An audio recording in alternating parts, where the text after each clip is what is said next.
서로 인사하시겠습니다. 새해 복 많이 받으세요. 잘 오셨습니다. 축복합니다. 자, 오늘 새해 첫 주일 말씀의 제목은 신앙의 출발점에서 라는 제목입니다.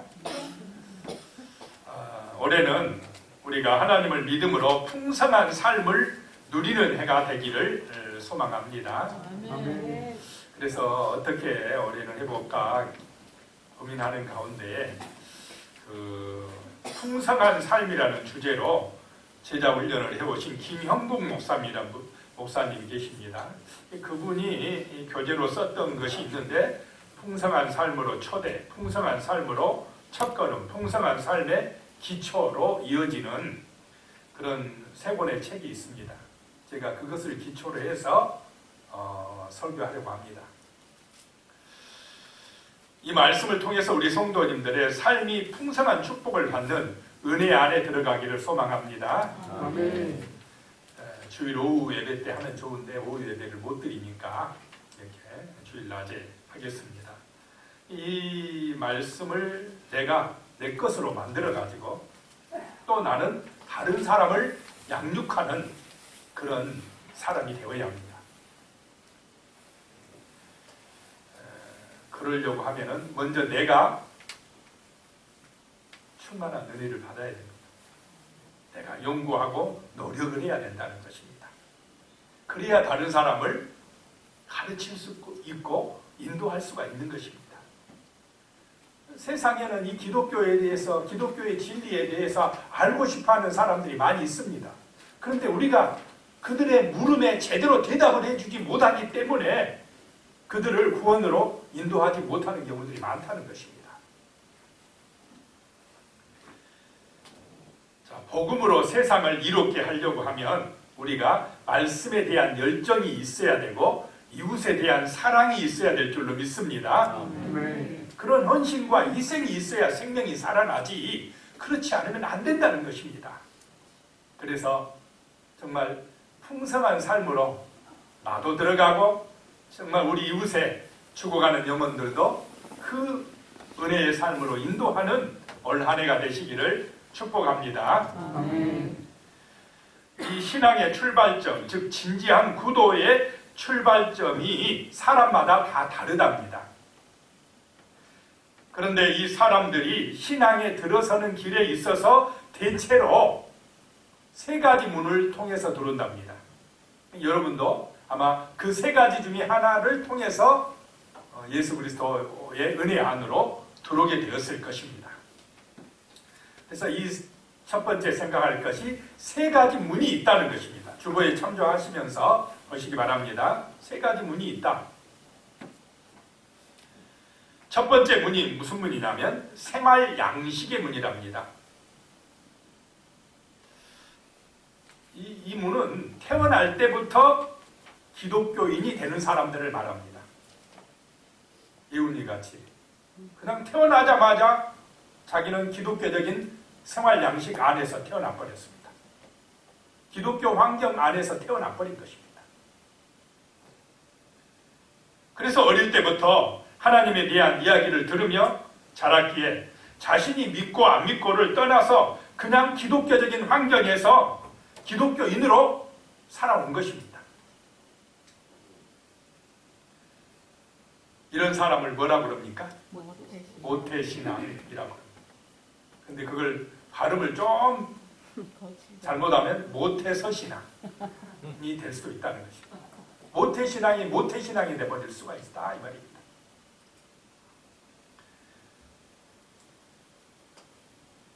이런 사람들은 태어날 때부터 그냥 기독교인이 되어서 문화적으로 생활의 일부로 기독교를 받아들인 사람들입니다. 태어날 때부터 기독교적인 생활 양식을 가지고 태어났다는 것입니다. 갖게 되었다는 것입니다. 자신의 의지와 상관없이 기독교적인 환경 속에서 자라게 된 것입니다. 그러다가 나중에 정신을 차리면, 여기서 정신을 차린다는 것이 자기 생각이나 자기 어떤 이제 가치가 세상적인 가치가 들어오면 잘못하면 어떻게 됩니까? 이 모태 신앙들이 교회를 떠나버리는 거예요. 잘하면 그 은혜를 받고 예수를 만나고 믿음 안에서 온전해지면 정말 신실한 일꾼들이 되어지지만은 자칫해서 이제 할 수 없이 부모님 때문에 믿고 다니다가는 어느 시점인가 이제 자기 의지가 생기고 자기 주관이 생기면 또 삐뚤어지고 세상으로 나가버릴 가능성이 많은 사람들이 바로 이 첫 번째 문, 기독교적인 생활 양식을 통해서 들어온 사람들의 삶이라는 것입니다. 두 번째 문이 있는데, 두 번째 문은 경험이나 체험이나 어떤 위기를 통해서 들어오는 사람들입니다. 저 같은 사람들입니다. 저는 모태신앙인이 아니었습니다. 그냥 조상 대대로 조상 제사 드리고 또 절에 다니고 이런 집안에서 태어났어요. 별로 예수님과 상관이 없었어요. 그런데 어느 날 그냥 하나님께서 몸을 아프게 해가지고 큰 위기를 당하게 만들어서 성경을 읽게 하고 예수님을 만나게 해서 이런 특별한 경험을 통해서 신앙의 문을 들어오게 되었습니다. 이 두 번째 문이 바로 이런 것이라는 것입니다. 경험이나 체험이나 위기를 통해서 어떤 이런 특별한 경험을 통해서 하나님을 알아가기 시작했다는 것입니다. 이들은 세상에서의 실패, 어려운 인간관계, 건강 악화 등으로 하나님을 찾게 된다는 것입니다. 자, 지금 세 가지 문을 들으면서 나는 어떤 문을 통해서 지금 예수님을 만나게 되었는지를 생각하시기 바랍니다. 알 수 있죠? 뒤에 문제풀이가 있으니까 생각해 보셔야 됩니다. 나는 무슨 문을 통해서 들어왔는가? 두 번째 문이 바로 이거라는 것입니다. 자신의 한계를 경험하거나 인생의 고통을 경험하고 진지한 질문을 던집니다.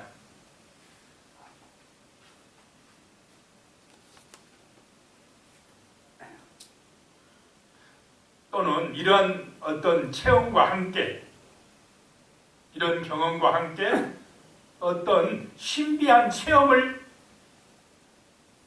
통해서 깨달음을 얻고 눈이 열리고 해서 믿게 된 사람들도 있다고 합니다. 환상을 보든지 이상한 꿈을 꾸든지 어떤 특별한 체험을 하기도 한다는 것입니다.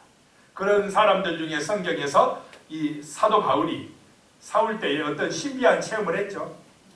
다메섹에서 예수의 빛을 받고 앞을 못 보게 되었다가 삼중천을 체험하고 이런 일들을 통해서 신앙의 여정에 들어선 사람들이 있다라고 하는 것입니다. 그 다음에 세 번째 문은 어떤 문이냐?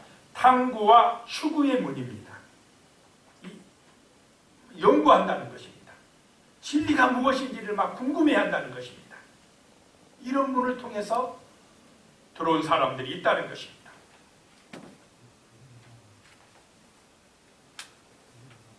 이런 사람들은 어떤 기독교적인 생활 양식도 갖고 있지 않고 체험도 하지 않았지만은 삶의 의미가 무엇인가? 도대체 왜 살아야 되는가?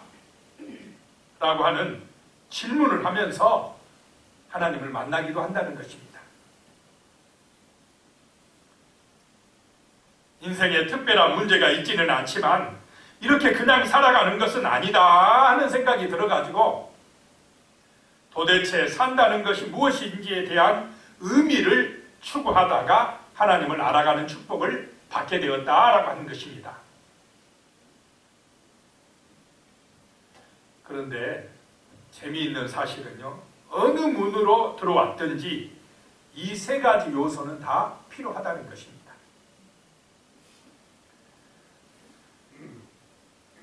먼저 태어날 때부터 문화적으로 기독교인이 된 경우를 생각해 보겠습니다. 이 사람들 모태신앙이라고 그랬죠.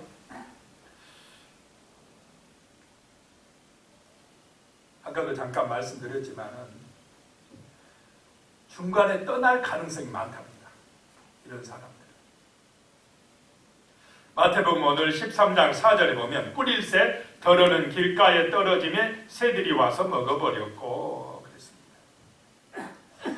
이 마음밭이 마음 안에 이 진리의 의미를 온전히 깨닫지를 못하면 나는 어떻게 됩니까? 빼앗겨버린다.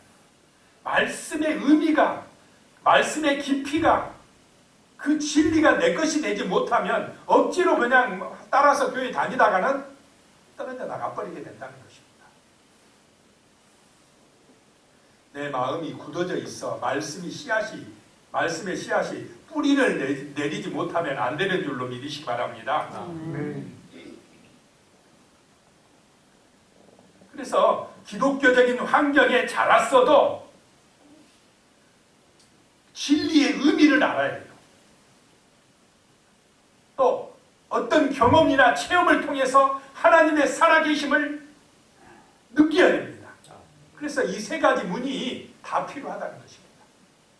기독교적인 생활 양식 속에 태어난 사람은 말씀의 의미를 추구해야 되고 그 의미 속에서 또 살아계신 하나님의 은총을 경험해야 되는 거예요. 이 세 가지가 통합적으로 같이 간다라고 하는 것입니다. 또 특별한 경험, 체험이나 유기를 통해서 신앙의 길에 들어선 사람은 그 체험이나 경험이 계속됩니까? 주로 신비한 체험은 한 번으로 끝날 때가 많습니까? 한 번으로 끝날 때가 많아요. 어떤 기적을 체험했을 때는 할렐루야 하면서 막 믿는다고 해요. 뜨거워졌어요. 그런데 그런 경험들이 이제 식어지고 그러면은 또 신앙이요 흐지부지 될 가능성이 많습니다. 그래서 이런 특별한 체험을 한 사람들은 또 마찬가지입니다. 말씀의 의미를 추구해야 되고 또 기독교적인 생활 분위기에 그런 생활 양식에 자기가 빠져들어갈 수 있도록 그 기독교적인 생활 문화적인 분위기가 내 것이 될 수 있도록 노력을 해야 된다는 것입니다. 경험만 가지고 안 된다는 것입니다. 체험만 가지고 안 된다는 것입니다. 마태복음 13장 5절에 보면 더러는 흙이 얕은 돌밭에 떨어짐에 흙이 깊지 아니하므로 곧 싹이 나오나 해가 돋은 후에 타서 뿌리가 없으므로 말랐고 뿌리가 없는 신앙이나 마찬가지라는 거예요. 진리의 말씀의 의미를 모르면 뿌리가 없는 신앙이처럼 금방 말라지고 만다. 시들어진다라고 하는 것입니다. 마찬가지로 이제 그 세 번째 문이 탐구와 추구를 통해서 진리를 깨달았다 그랬습니다. 그런데 그렇게 머리로 그래 연구해서 어떤 진리의 의미를 깨달았다 할지라도 뭐가 없으면 체험이나 기독교적인 생활 양식의 그런 분위기에 따라서 살지 않으면 이 머리로만 이해한 신앙이 되면은 또 문제가 발생을 합니다. 머리만 커지면 어떻게 되느냐? 삶이 없고 어떤 은혜 체험을 못하고 기독교적인 생활 양식의 분위기를 모르면 머리만 커지면 비판자가 될 가능성이 아주 많습니다. 판단자가 됩니다. 참된 신앙의 은혜 안으로 풍성하게 들어가지 못한다는 것입니다. 마태복음 13장 7절에요. 더러는 가시떨기 위에 떨어짐에 가시가 자라서 기운을 막았고 내가 아는 지식이 가시가 되면 안 된다는 것입니다.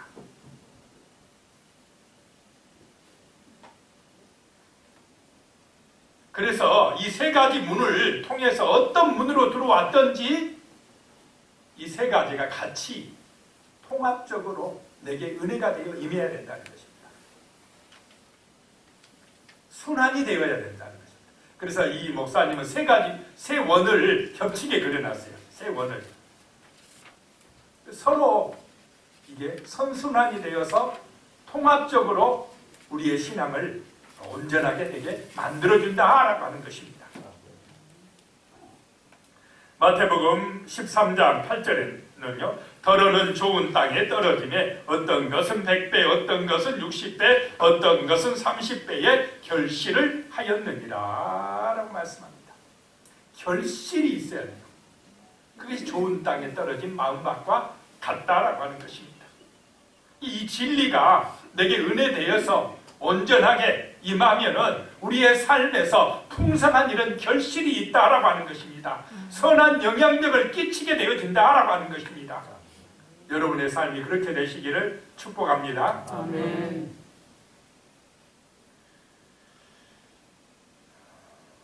그래서 참된 의미를 깨닫고 그 의미를 가지고 나의 삶이 정말로 주님의 영광을 나타내는 기독교적인 생활 양식이 되고 살아계심을 체험하는 그런 은혜가 임하는 좋은 밭과 같은 결실하는 그런 성도의 삶이 되어져야 한다라고 하는 것입니다. 그 다음에가 세 가지 문, 첫 번째 세 가지 문에 대해서 했습니다. 이번에는 또 두 번째 생각할 것은 세 가지 장애물이 있다는 것입니다. 어떤 사람이 신앙의 문을 통과해서 진리에 이르는데 방해하는 세 가지 장애물이 있다라고 하는 것입니다. 이 세 가지 장애물을 생각할 때에 걸림돌이 되는 것이 있는데 내가 어디에 걸려서 지금 헤매고 있는지 또 한번 생각을 해보시기 바랍니다. 좋은 밭이 되지 못하게끔 우리를 걸려 넘어지게 하는 장애물들이 분명히 있다는 것입니다. 또는 안 믿는 사람이 우리 기독교에 들어오려고 하는데 걸림돌이 되는 장애물이 있다는 것입니다. 그 여러 장애물이 있는데 세 가지 정도로 이렇게 요약할 수가 있다라고 하는 것입니다.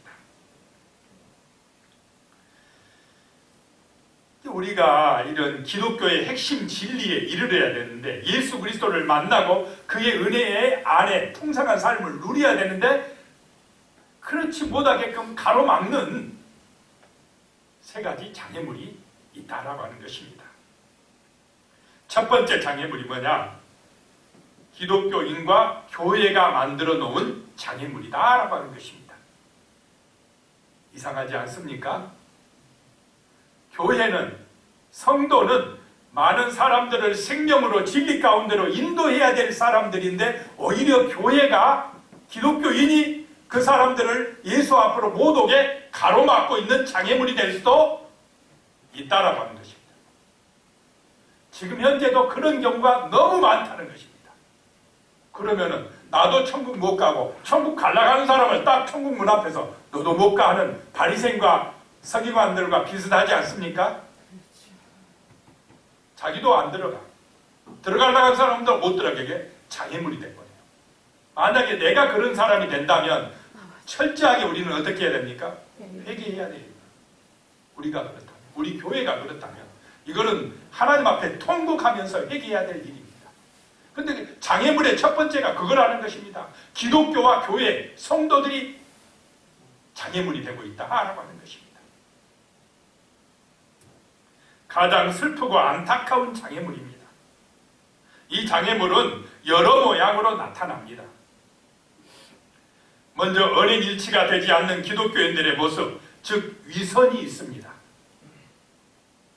인간이라면 누구에게나 어느 정도의 이선이 있지만 기독교인들이 말하고 믿는 내용이 고상하니 그 이선의 폭은 더 커진답니다. 더군다나 심오한 기독교를 겉모습이나 일부분만 이해한다거나 더 나아가서 그 내용에 자신의 욕망을 투영하여서 자신이 원하는 부분만 받아들여서 일종의 왜곡이 일어나기도 한다라고 하는 것입니다. 그래서 하나님을 알지 못하는 사람들은 기독교인들의 말과 행동을 듣고 보면서 그 진위를 의심할 뿐만 아니라 혐오감을 느끼기까지 한다라고 하는 것입니다.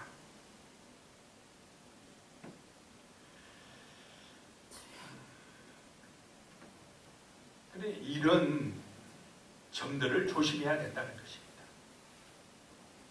일부 기독교인이나 교회가 자신들이 어떤 독점적이고 배타적인 진리를 알고 있다는 태도를 보일 때 문제는 또 악화된답니다.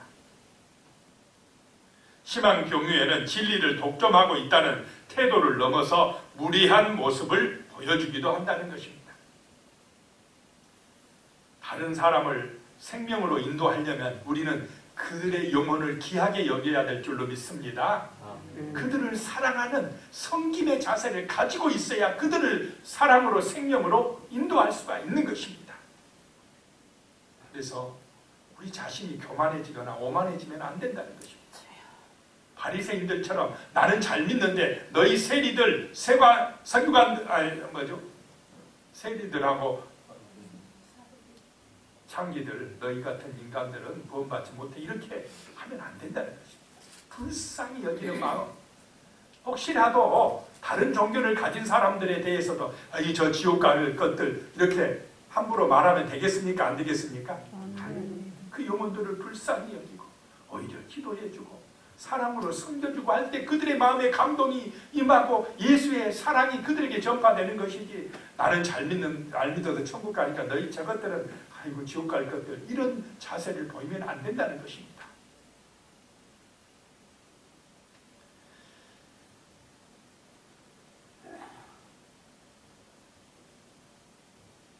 우리 기독교의 진리는, 이 말씀은 삶을 통해서 드러나야 참된 진리라는 것입니다. 머리로만 믿는다고, 말로만 믿는다고 하는데 삶을 보니까 향기가 없어. 자기밖에 몰라. 이기적이야. 그러면 누가 나를 통해서 그 예수의 복음을 받으려고 하겠습니까?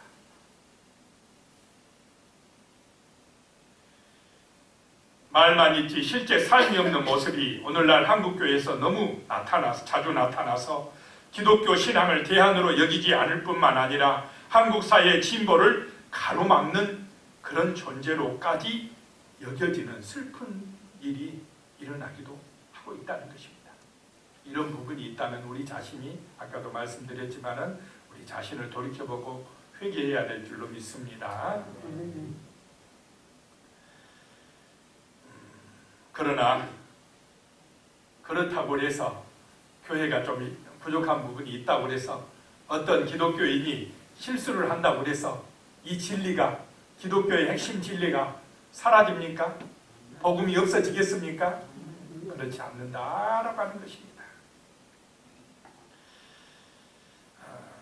이런 장애물 때문에 아예 이 길을, 기독교의 길을 쳐다보지도 않거나 발길을 돌리려 한 분들에게 한 영어 속담을 소개하고 있습니다.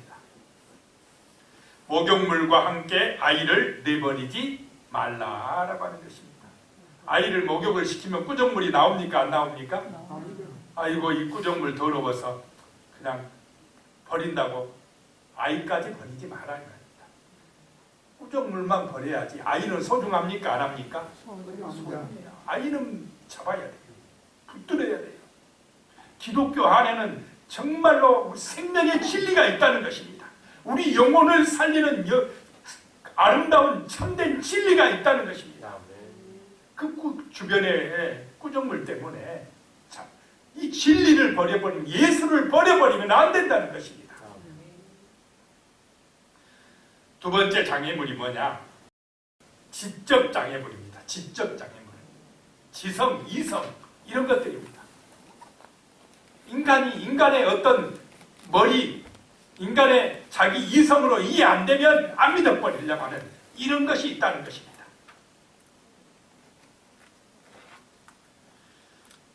우리 인간의 지성사는 계속 변합니다.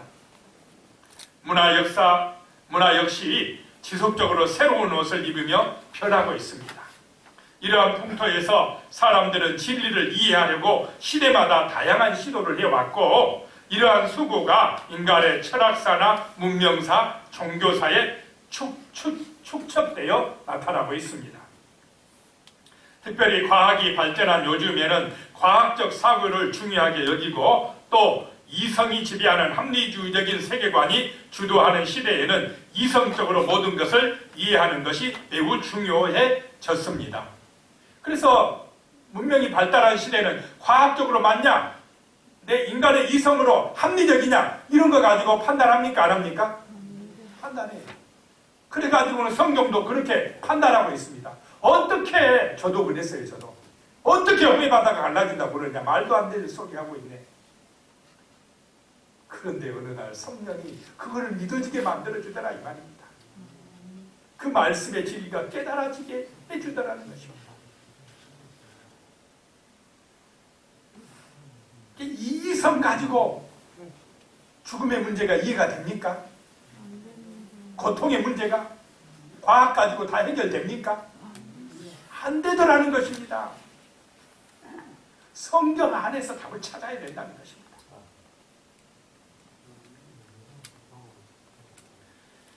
이 지식적인, 지적인 장애물이 우리를 진리 가운데 들어가는데 가로막는 경우들이 있다는 것입니다.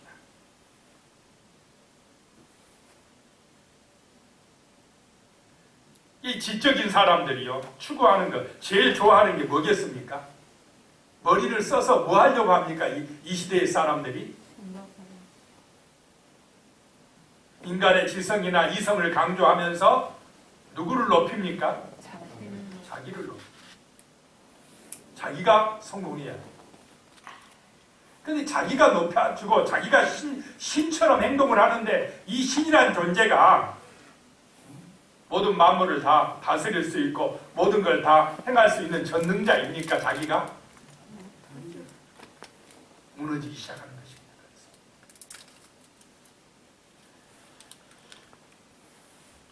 마태복음 13장 22절에 보면요, 가시떨기에 뿌려졌다는 것은 말씀을 들으나 세상의 염려와 재물의 유혹에 말씀이 막혀 결실하지 못하는 자요. 자, 여러분이 이 성령의 충만함으로 참된 진리 가운데로 들어가려고 하는데 가로막는 게 뭡니까? 이 머리가 좋은 사람들은 염려가 많아요. 또 무엇에 유혹이 많다고요? 세상의 유혹. 재물에. 무엇 때문에 염려합니까? 내가 더 잘 돼야 되는데, 돈 많이 벌어야 되는데, 그런 것 때문에 염려하고 또 재물의 유혹에 넘어간다는 거예요. 그런 것이 막혀가지고 신앙의 참된 진리 안으로 못 들어가고 풍성한 삶에 도달하지 못하고 30배, 60배, 100배의 결실을 하지 못하고 있다라고 하는 것입니다.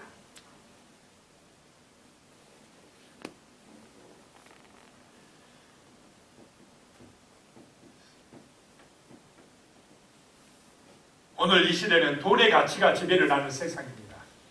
재물의 유혹에 막혔다는 것입니다.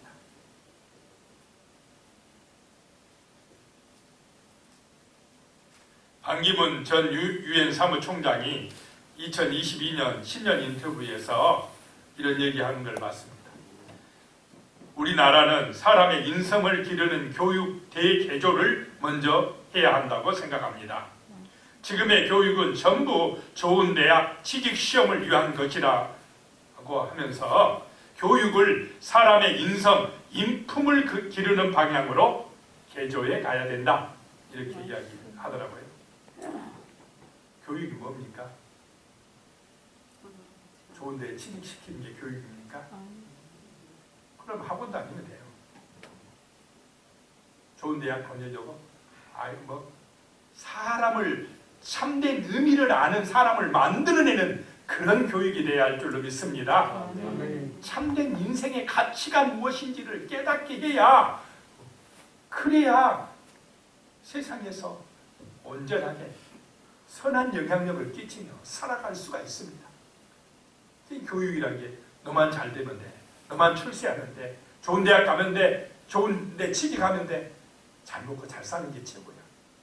이게 타락한 교육입니다. 잘못됐습니다. 참된 인생의 의미가 무엇인지를 몰라요. 영어만 잘하고 수학만 잘하면 다 됩니까? 좋은 대학만 가면 다 됩니까? 사람이 돼야지 되지 않겠습니까?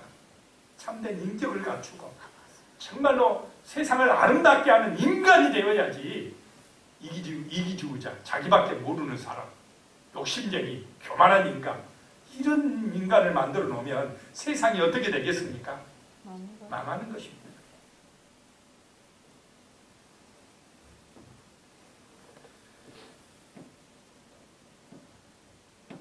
두 번째 장애물까지 했습니다. 이제 세 번째 장애물. 내용은 많은데 시간은 없고 차분하게. 원래 이게 내가 양육자고 한 사람이 이제 피양육자로서 둘이 하는 것입니다. 둘이. 제가 여러분에게 이렇게 해드린 거는 이 동영상 찍어 놓고 있습니다. 듣고 여러분이 다른 사람을 훈련시키라, 생명을 살리라 이 말입니다. 자, 세 번째 장애물, 이 실존적 장애물이다. 실존적 장애물. 한마디로 말하면 삶 속에서 다가오는 고통입니다. 문제입니다. 실존적인 장애물. 오늘날 말하면 코로나19입니다. 살다 보면 여러 가지 시련이 닥쳐오게 돼 있습니다. 시련이 닥쳐오면 몸이 아프거나 뭐 경제적으로 어려움이 오거나 환난과 시험이 오면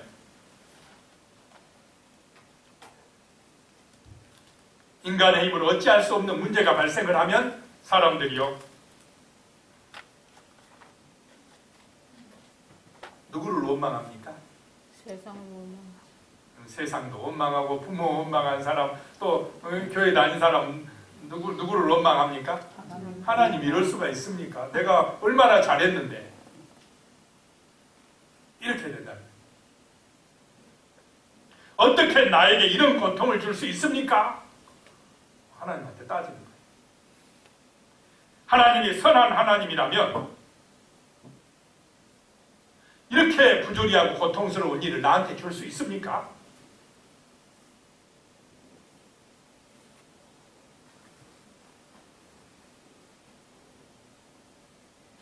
하나님은 사랑이라면서 왜 이렇게 나를 힘들게 합니까?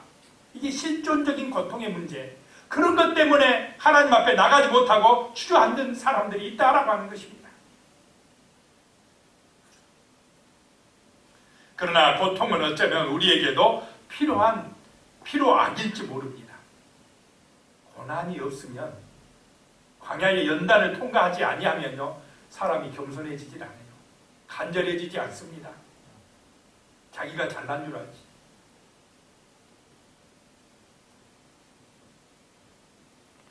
고통이 없다면 우리는 행복한 애완동물처럼 될 수가 있습니다. 애완동물, 그 동물을 사랑하는 주인이 다 해줍니까? 안 해줍니까?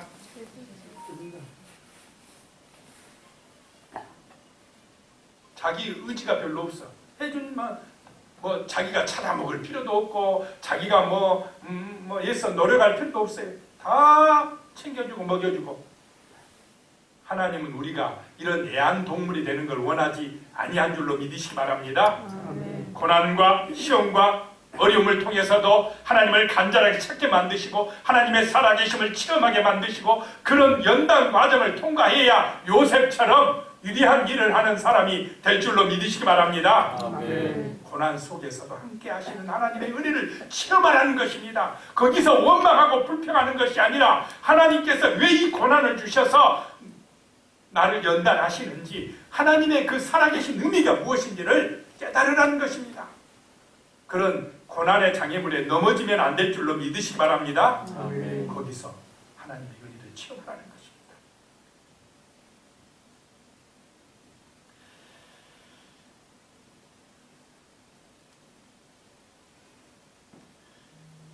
자, 우리의 삶에서 여러 가지 이런 어려움이 있거나 문제가 있을 때 항상 질문을 잘해야 된답니다.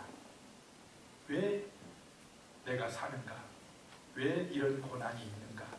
기도하면서 질문하면 성경을 통해서 또는 좋은 사람들을 만남을 통해서 하나님께서 해답을 주실 줄로 믿으시기 바랍니다. 그러면서 인생의 삶의 의미를 깨달아가는 것, 이것이 신앙의 출발자에게 있어서 중요한 것이다 라고 하는 것입니다. 자, 오늘 말씀 속에서 세 가지 문이 있다고 그랬습니다. 생각해 보시기 바랍니다. 세 가지 문, 그 다음에 세 가지 장애물, 그걸 잘 깨닫고 질문 거기 두 가지에 답을 해 보시기 바랍니다. 예, 기도드리겠습니다. 하나님 아버지, 정말 우리의 신앙의 삶에서 예수 그리스도의 충만한 풍성한 은혜 가운데에 살아갈 수 있도록 인도하여 주시옵소서. 세 가지 문이 있다고 했습니다. 생활 양식의 문, 경험, 체험, 이규의 문, 탐구와 추구의 문, 이 문을 통해서 이 세 가지가 잘 통합되어 선순환되어서 아름다운 열매가 되어지게 결실할 수 있는 우리의 삶이 되어지게 축복하여 주시옵소서.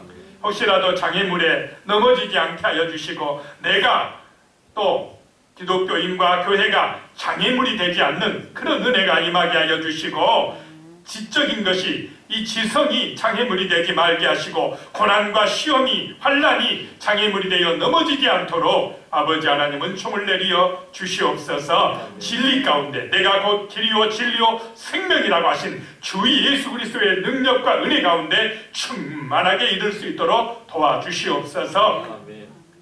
예수님의 이름으로 기도드리옵나이다. 아멘.